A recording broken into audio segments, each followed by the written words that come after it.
Ever heard of unicorns not just in fairy tales but in a holy book? Yes, you heard right. The Bible, one of the most revered texts in the world, actually makes mention of these mythical creatures. The unicorns make their appearance in the book of Numbers, in 2 separate chapters. In Numbers 23:22 it reads, "God brought them out of Egypt. He hath, as it were, the strength of a unicorn." The reference pops up again in Numbers 24:8, where it says, "God brought him forth out of Egypt. He hath, as it were, the strength of a unicorn." Now you might be scratching your head thinking, unicorns? Really? Well, there are a couple of explanations for this.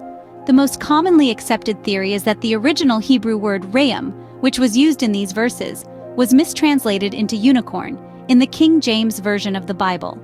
In reality, rayim may have referred to a wild ox, known for its strength and single large horn.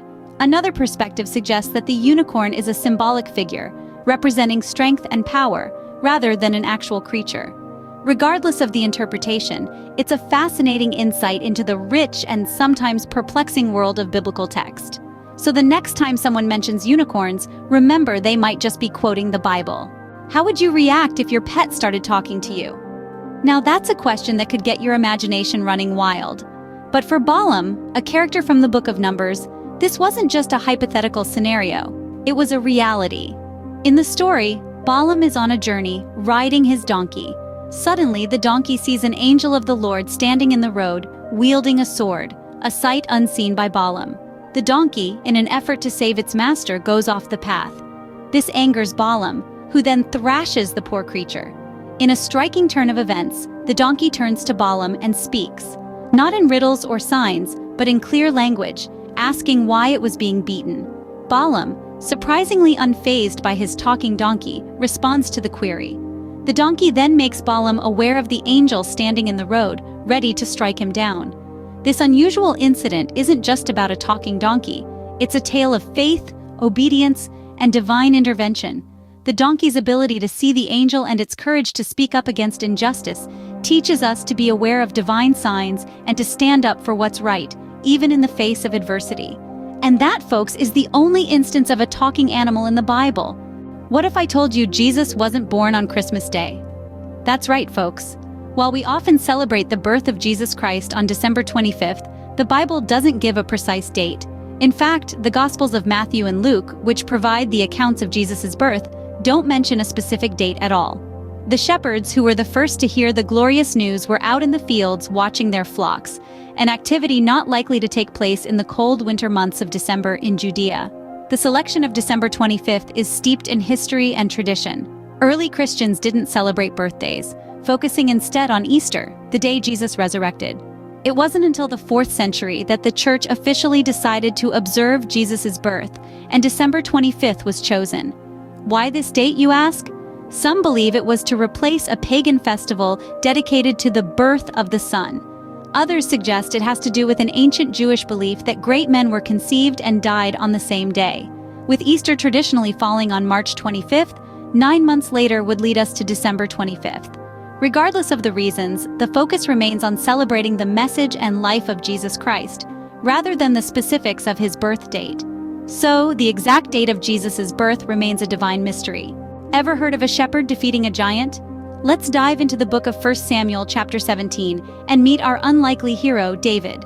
David, a young shepherd, was chosen to battle Goliath, a towering giant who had been terrorizing the Israelites. Despite Goliath's intimidating size and strength, David approached this challenge with unshakable courage and unwavering faith. He didn't need a sword or a spear. All he needed was a sling, 5 smooth stones, and his faith in God. With a single, perfect shot, David struck Goliath in the forehead, and the giant fell. It was a victory that echoed throughout the ages, a testament to the power of faith and the strength of the human spirit. This tale of David and Goliath serves as a reminder that even the smallest among us can overcome the most daunting challenges when we're powered by faith and determination. And that's how a young shepherd boy became a giant slayer. What if you could live for almost a millennium? Now that's a thought that would make anyone's head spin. But in the grand tapestry of the Bible, there exists a man who did just that. His name was Methuselah, and according to Genesis 5:27, he lived for an astounding 969 years. Methuselah's life was not just long, It was the longest recorded in human history. His name has since become a symbol for longevity and endurance. But why did Methuselah live so long? The Bible doesn't give us a clear answer, but it does hint at a divine purpose. Some scholars believe that Methuselah's long life was a testament to the patience of God, a divine pause before the onset of the Great Flood. The significance of Methuselah's long life extends beyond the literal interpretation. His life, like many elements in the Bible, carries a symbolic weight. Some interpret his life as a representation of the old world, the world before the flood. His death marked the end of an era and the beginning of a new one. In essence, Methuselah's life serves as a bridge between two vastly different epochs. His existence was a testament to a world long gone and a beacon to the world that was to come. Imagine the stories Methuselah could tell.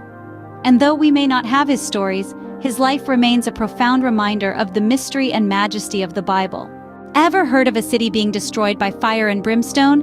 Now, imagine a tale of two cities, Sodom and Gomorrah, nestled in the biblical landscape. Their story, as recounted in Genesis 19, is one of divine judgment and human folly.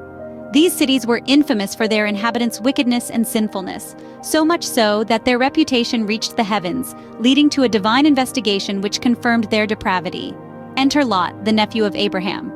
He had chosen to live in these cities, despite their ill repute. When divine messengers visited Lot to warn him of the impending doom, they found him hospitable amidst the rampant wickedness. In an act of mercy, they urged Lot and his family to flee, to escape the destruction that was to come. But there was a catch. They were instructed not to look back as they fled. A simple command, yet laden with profound meaning.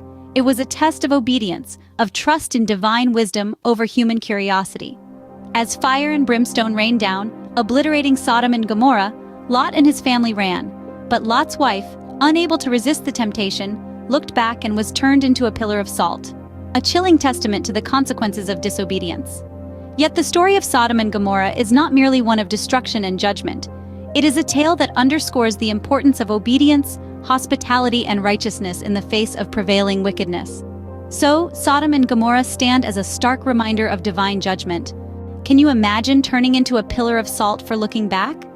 Let's delve into one of the most enigmatic narratives in the Bible, the tale of Lot's wife. In Genesis 19:26, we find the story of a woman who, against divine instruction, dared to glance back at the city of Sodom as it was being obliterated by fire and brimstone. Lot, his wife, and 2 daughters were the sole survivors of this catastrophic event. They were forewarned by angels to flee the city and not look back, a command emphasizing the need to detach from the sinful city completely. However, Lot's wife, unable to resist her curiosity, or perhaps her longing for what was being left behind, looked back. In that moment, she was transmuted into a pillar of salt, a stark reminder of the consequences of disobedience. The symbolism in this narrative is profound. The transformation into a pillar of salt can be seen as a metaphor for the paralyzing power of regret and the perils of longing for a past that no longer serves us. It's also a potent reminder of the importance of obedience, especially when it comes to divine instructions. The moral lessons from this event are timeless, teaching us about the dangers of nostalgia, the importance of forward momentum, and the severity of divine retribution. And that's the shocking story of a woman who became a pillar of salt.